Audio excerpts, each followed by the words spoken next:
আজি যি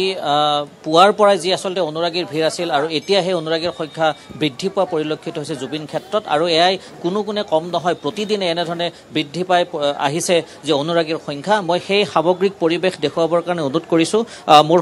সতীৰ্থক যে এই যি পৰিৱেশ এই পৰিৱেশত এনেধৰণে এতিয়া লোকাৰণ্য এটা পৰিৱেশ ৰাজ্যৰ বিভিন্ন প্ৰান্তৰ পৰা এনেধৰণে বিভিন্নজন আহিছে এই সমাধি ক্ষেত্ৰলৈ জুবিন ক্ষেত্ৰলৈকে আৰু সকলোৰে এটাই ইচ্ছা যে প্ৰাণৰ শিল্পী গৰাকীৰ যি সমাধি সেই সমাধিত অকণমান নিজৰ যি আসলতে মনৰ যি শান্ত যি আসলতে এটা পৰিৱেশৰ মাজত কিছু মনৰ চিন্তা ইয়াত গ্ৰহণ কৰা বা আৰু জুবিনৰ প্ৰতি শ্ৰদ্ধা জ্ঞাপন কৰা জুবিনক চিৰশান্তি কামনা কৰাই এয়া তেওঁলোকৰ উদ্দেশ্য যথেষ্ট অনুৰাগী আহিছে মই অনুৰাগীৰ পৰা জানিবৰ চেষ্টা কৰিম যে কেনেধৰণে আসলতে ইয়াত তেওঁলোকে আহিছে বা জুবিনৰ যি ন্যায় সন্দৰ্ভত তেওঁলোকে কি কয় আৰু জুবিনৰ যি ইতিমধ্যে যি আসলতে ইয়াত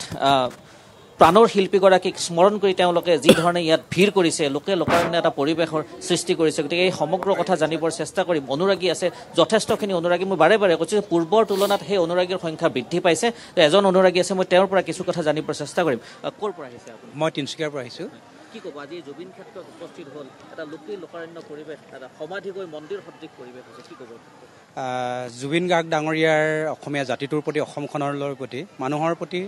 অতুলনীয় অৱদান যাৰ বাবে ৰাইজৰ অভূতপূৰ্ব মৰম আৰু ইয়াত এটা মন্দিৰ সদৃশ পৰিৱেশ হৈছে অসমৰ মানুহে ভাবিব পৰা নাই কল্পনাও কৰিব পৰা নাই আজিৰ তাৰিখত যে জুবিন গাৰ্গ আমাৰ মাজত নাই কিন্তু সত্যটো তেখেত আমাৰ মাজত নাই কিন্তু কায়িকভাৱে নাথাকিলেও আমাৰ অন্তৰত তেখেত আছে বিৰাজমান আৰু অসমীয়া জাতি জীয়াই থাকে মানে অসমখন থাকে মানে জুবিন গাৰ্গ ডাঙৰীয়া আমাৰ মাজত থাকিব আৰু ৰাইজে সেই কথাখিনি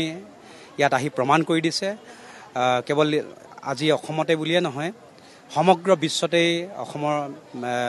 মানুহে কান্দিছে আৰু তেখেত এগৰাকী হাতে কামে গীতে মাতে তেখেতে মানুহৰ প্ৰতি মৰম জাতিৰ প্ৰতি মৰম দেশখনৰ প্ৰতি মৰম প্ৰকৃতিৰ প্ৰতি মৰম এই কথাখিনি দেখাই দিছিল সেইকাৰণে প্ৰকৃত এগৰাকী শিল্পী মানৱতাবাদী পুৰুষ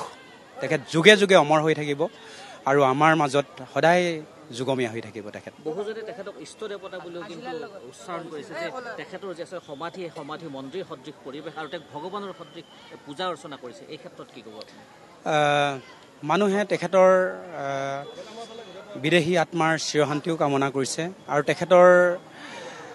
তেখেতক এটা পৰ্যায়ত মানুহে কল্পনা কৰিছে সেইটো কৰিবই কাৰণ তেখেতৰ যিখিনি প্ৰতিগৰাকী মানুহৰ প্ৰতি আচলতে সদ্ভাৱ আছিল সকলোকে সমদৃষ্টিৰে চাইছিল যেনেকৈ ভগৱানে আশীৰ্বাদ কৰে সকলোকে সমদৃষ্টিৰে চাইছিল আৰু যি ভগৱান সদৃশ পৰিৱেশ বুলি কৈছে যি আচলতে ইয়াত যি পৰিৱেশ সেই পৰিৱেশ বিৰাজমান কৰিছে এগৰাকী অনুৰাগী আছে মই তেওঁৰ পৰাও কিছু কথা জানিম গুৱাহাটীৰ পৰা আহিছোঁ আমি পৰিৱেশ আজি বুলি নহয় ধৰক দেখিয়ে আহিছোঁ আৰু এইটো হয়তো বহুত দিনলৈকে চলিয়েই থাকিব জুবিনৰ প্ৰতি যি মানুহৰ মনৰ ভাৱ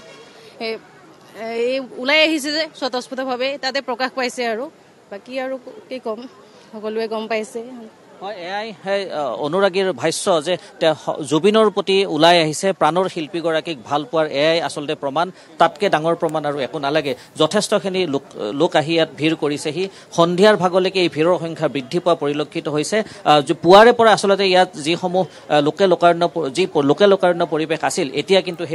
সেই লোকাৰণ্য পৰিৱেশ বৃদ্ধি পোৱা পৰিলক্ষিত হৈছে এয়া সমাধিৰ যি স্থান সমাধিত এতিয়াও চাওক এনেধৰণে আহি সকলোৱে এখন গামোচা চেনেহৰ গামোচা দিছে সকলোৱে ইয়াত আহি এগছি বন্তি জ্বলাইছে কৃষ্ণ ডেকা এই মুহূৰ্তত আপোনাক ধন্যবাদ জনাইছোঁ